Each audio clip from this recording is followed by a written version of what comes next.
Welcome to our podcast. And today we do things differently. And the topic is what's the future and the job career in the tech industry. Like, what would you do in the future? So, before we get started, I would like to introduce our names. My name is Chhayhour Ly. You guys? My name is Kimseak Sok. And my name is Faris Fy. alright. And you guys? I'm Ravin. My name is Khadija. So, the first question is, what is your primary jobs and your secondary jobs? So for me, my primary careers, I think, is about the application development, which based on the iOS and Android. And for the secondary, for me, is cybersecurity. Yes, it's about kind of like the cryptography and stuff. You? Okay. So I think that everyone here have the same primary. Mine is also mobile app development. And the reason is that even before programming, I was always interested or I enjoy solving problems in math. So after I was introduced to programming and kind of got an idea of what I can do with it, it just clicked inside my head. And for secondary is software developer. And it's because I enjoy coding and I also like designing a bit. So I thought a software developer, we could be full stack, but also there's also it's flexible. There are many more careers that we can choose with software development. So for me, I think for primary, I'm going for software engineering, focus on the mobile application, and my secondary is going to cybersecurity. So going for primary, so why I'm choosing mobile application? So mobile application development is still remain a dominant part in touch field. And about my secondary is cybersecurity because I want to protect my software and also prevent hacker, malware or anonymous try to hack my software. So, like my previous teammate, I picked mobile application because as my primary because the job is still in demand, and I think that the job market here in Cambodia for mobile application is good. And for my secondary is video game development because that way I'm able to still be creative and create a lot of a lot of projects that I'm passionate about. Okay. My primary job also mobile application development because I love coding stuff, and we will explain more why we're choosing this mobile application development. Secondary is software development because it's also related coding stuff. I really liked coding about codes, so that's why I choose software development. Let's move on to the roadmap. So for the roadmap here, the roadmap for mobile application development. So before we get through any steps further, first thing first is the programming languages. We have lots of programming languages, but here's mostly the main language. So we have something like Swift, Java, Python, C, C++, and Kotlin.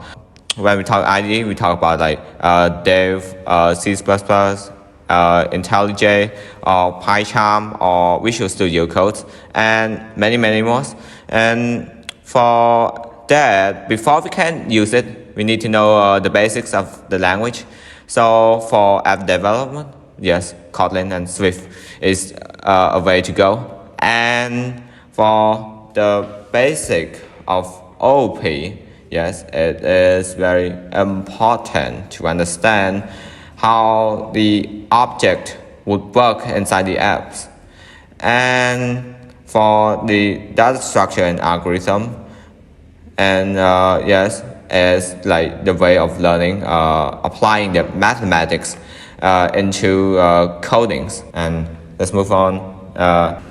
So for my part, I'm going to version control. So we are going to focus on the GitHub, Bitbucket, and the GitLab. So as we know, why we use version control? Because as we know, through collaboration, multiple developers can work on the same projects, backup and recoveries, branchings and merging, and also issues tracking, manage bugs, and improvement efficiencies. So why we use these three part? Because it's easy to collaboration and also issues tracking. Okay, so for the interface and navigation, I think that all mobile app developers should have a very good understanding of interface and to be able to create a more user-friendly experience for the apps that they or we will be creating. And I think that all mobile developers should also have a kind of like a soft skill in understanding what the users want in their apps and being able to cater to the user's needs. So all of these interfaces, navigation elements, they're everything that a mobile app developer should have knowledge about in order to create a creative and user-friendly interface for better experience. The storage, I have a question for that. Why does storage matter in mobile apps? App Store retrieve and manage that data to ensure a smooth experience. For example, when you save draft of a post, the app stores it so you can find it later. And when you view old messages, the app retrieves them from the storage. When you download an image, it's stored so you don't have to re-download it every time. A well-managed storage system makes apps fast, reliable, and user-friendly. For the types of storage, for the shared storage, allows apps to share files with each other or with you. For example, WhatsApp. Okay, so for the last part is networking. I would say that networking is probably the most important one because we know that everything in the technology world is only possible because of networking. It allows us to send data back and forth.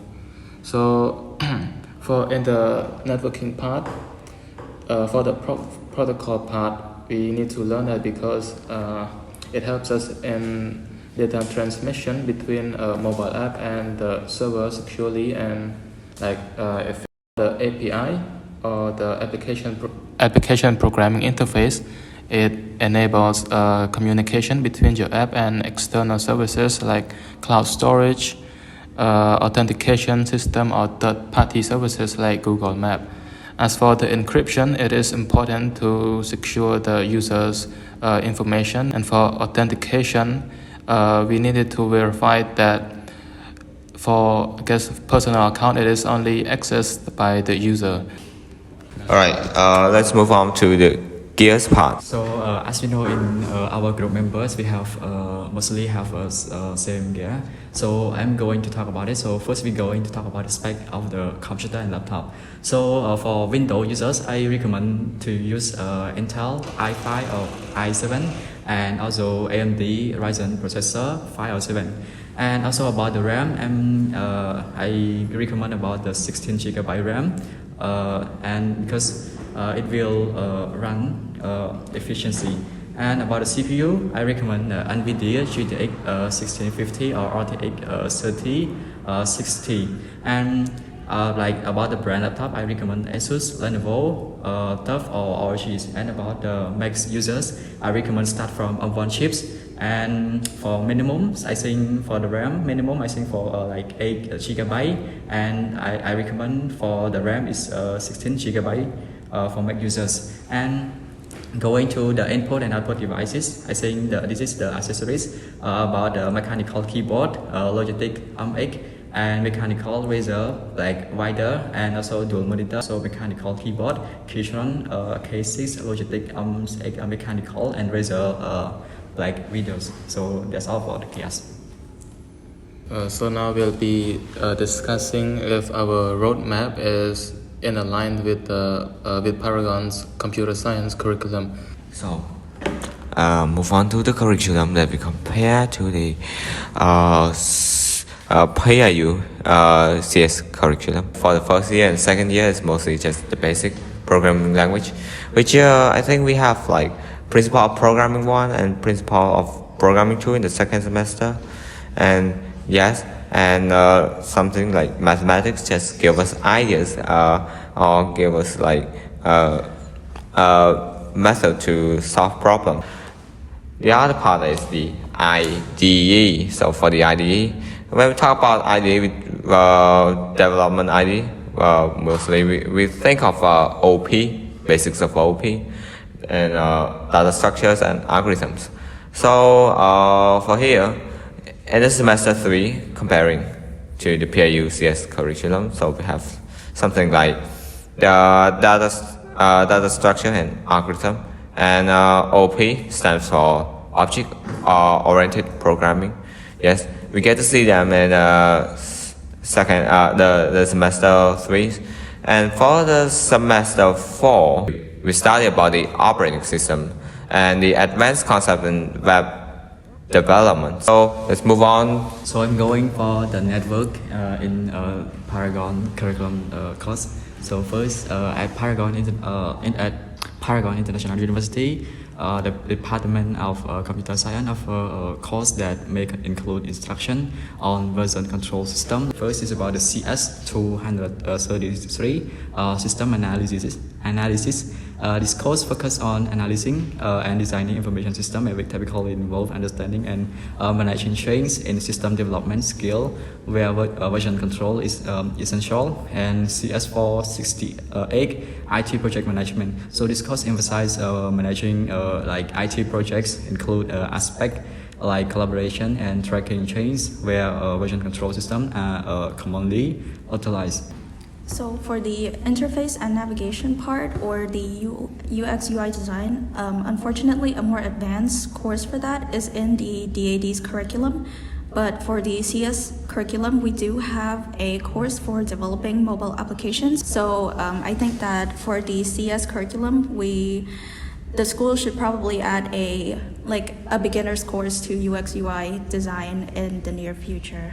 For the storage part, our Paragon International University offers courses related to the storage system, and including database management, CS226, where students learn about the data storage, retrieval, and management, and also MIS 380.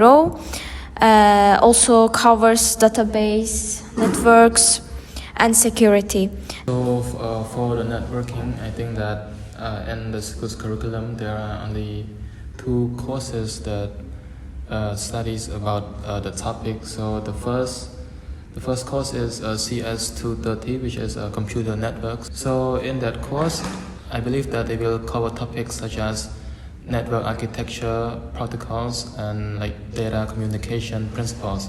We also have CS332, which is switching, routing, and wireless. I think in that course we will be diving deeper basically into computer networks, like the protocols,